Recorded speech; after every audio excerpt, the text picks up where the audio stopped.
Hello everyone and welcome to another furniture flipping video. My name is Samuel with Cedar Pine Designs, and in this video I will be completely transforming this unwanted piece and giving it a second chance to fill someone's home with joy.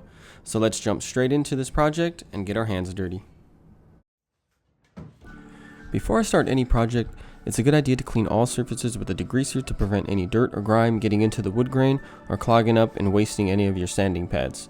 I use a TSP solution that can be found at a local home improvement store or online as well. Be sure to follow up with some water to remove any excess cleaner left behind from the cleaning process. I then remove any hardware so that it can be cleaned in order to repaint, as well as get those doors off because I plan on painting them and staining them as well.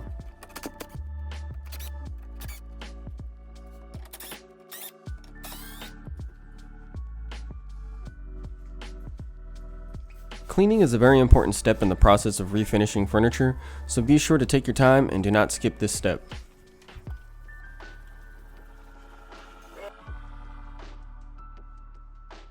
This piece is in very good structural shape, but the finish on it is in desperate need of some stripping and an update.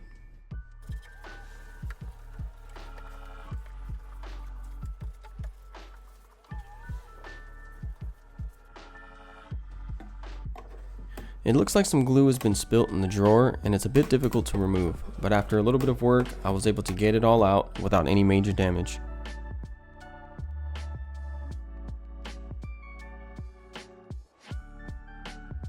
There was some sort of drawer divider that I didn't like, so I removed it and found some double-sided tape that was holding it down, so I'll use a razor blade and try to remove it as I don't have any plans to reinstall the divider.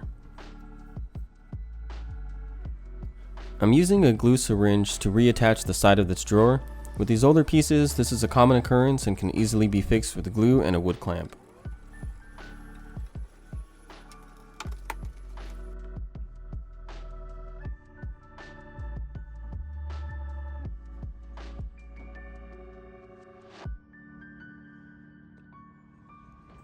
I'm positioning the dresser upside down on its top so that I can remove the base, as I noticed the legs were a little loose and I wanted to re-glue these as well since the piece is fairly heavy and moving it around can cause the legs to break.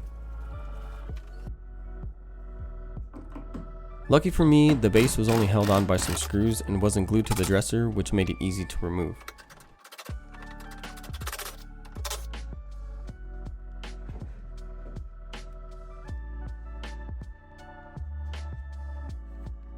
The legs are attached to the base using dowels, and I did notice on one of them that they were broken and needed to be replaced. I don't think I have any footage of that, but it's fairly straightforward by removing the old dowels to make room for the new ones. After pulling apart the leg from its base, all I had to do was apply some wood glue and use the cross brace to squeeze this together and hold it tight while it dries. I used a scrap piece of wood to hammer the base back together so that I don't cause any unnecessary damage that can cause more work later. Favorite method lately has been a chemical stripper to remove finish from large areas.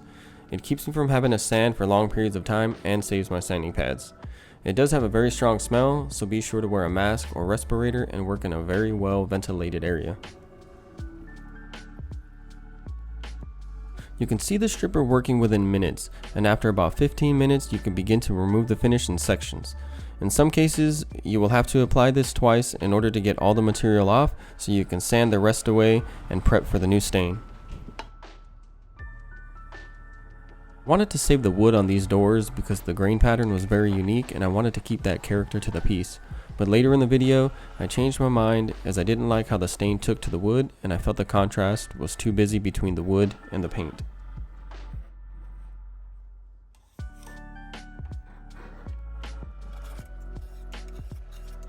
Be sure to wear gloves during the removal process because this stuff can cause skin irritation and also burn you if it sits too long on your skin. Mineral spirits is a good product to use in order to wipe away any excess stripper and material left over from the stripping process.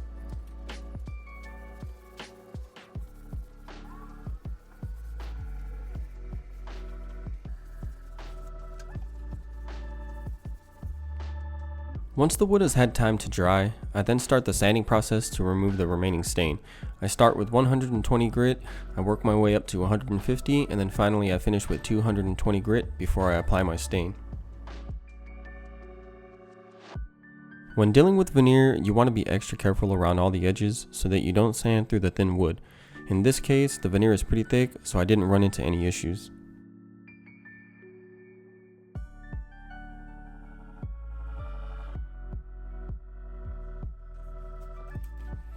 For the areas that I plan on painting, I hand sand using 150 grit sandpaper, giving it a light scuff in order to give the paint a nice rough surface to adhere to.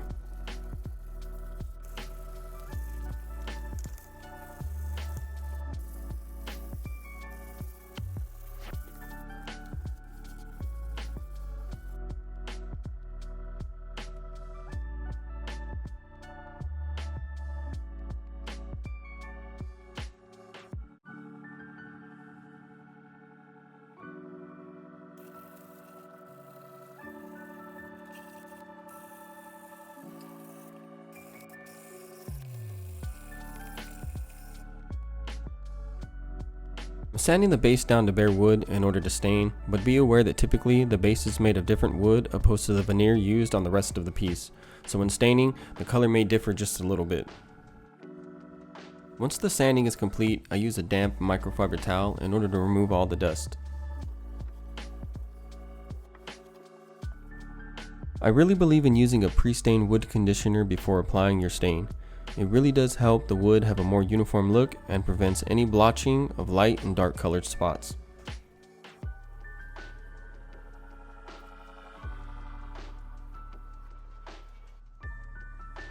I'm using special walnut oil-based stain by Behr.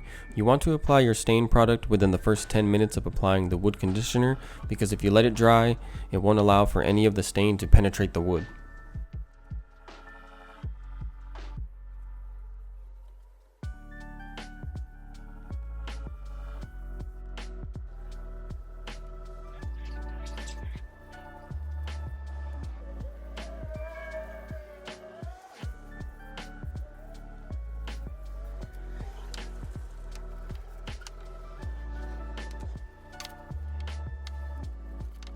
As I mentioned before, the base is made of a different type of wood than the veneer. From what I can tell, it looks like pine, and pine can be a little difficult to stain, leaving uneven light and dark spots even after using a wood conditioner, so just keep that in mind when working on a piece. I'm taping the wood tracks off so that they don't get any paint on them, potentially making the drawers stick and not slide very well.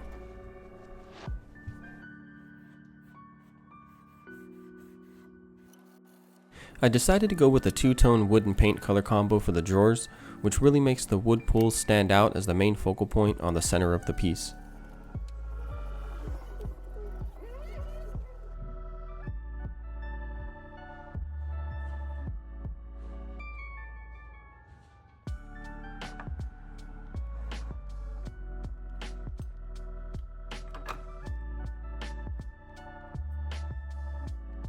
I'm using Behr's Premium Paint and Primer in 1 in the color Very Navy. I dilute the paint with water using a rough ratio of around 15 to 20% water and 80% paint in order to have a steady flow out of my HVLP spray gun.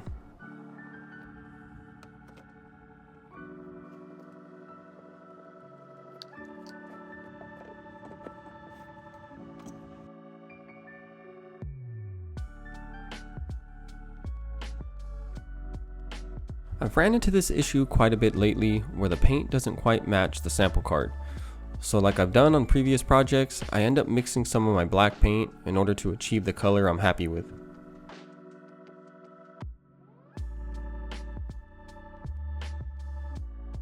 For this first coat, I used the color as it came from the store without any black pigment mixed into it.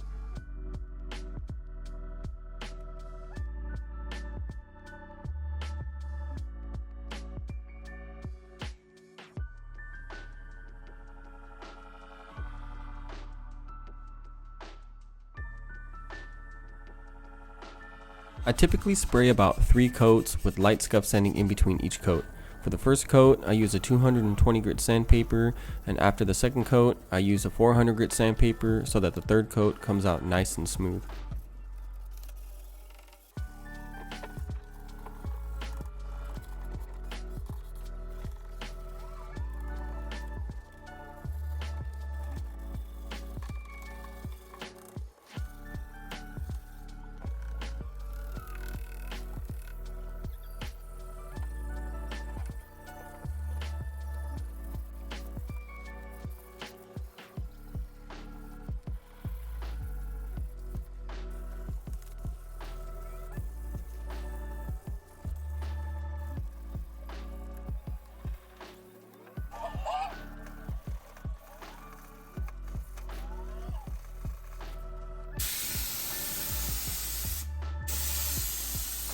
The second coat, this is where I mixed the black paint with the blue in order to achieve a darker color, and this is exactly the tone that I was looking for.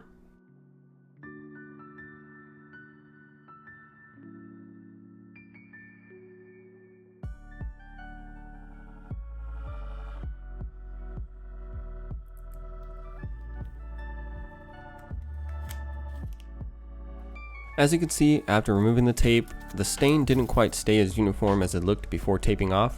I tried restaining but got the same results, which is why I decided to paint the doors, as I also felt that there was too much wood grain throughout the piece and not enough blue to contrast well. I didn't film painting the doors, but I am really happy with the decision and felt it fit the piece very well. Now it's time to top coat the entire piece using my favorite polyurethane in a satin finish made by Behr.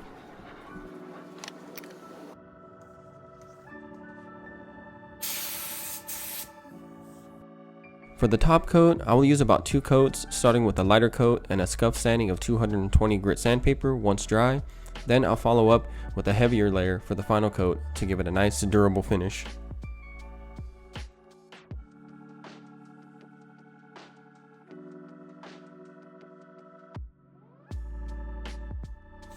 You don't have to go very heavy on the scuff sanding because you really just want to knock down any rough feeling areas so that your final coat is smooth to the touch.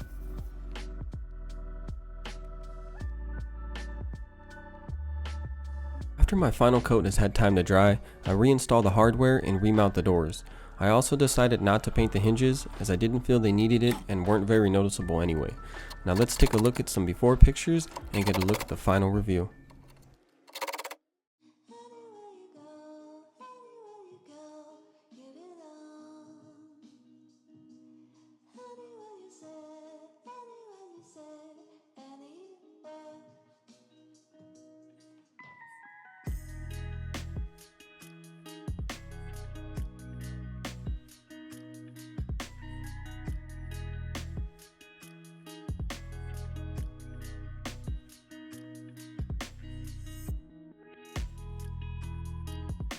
I really love the way this piece turned out, and as always, let's go over the numbers and see what kind of profit has been made.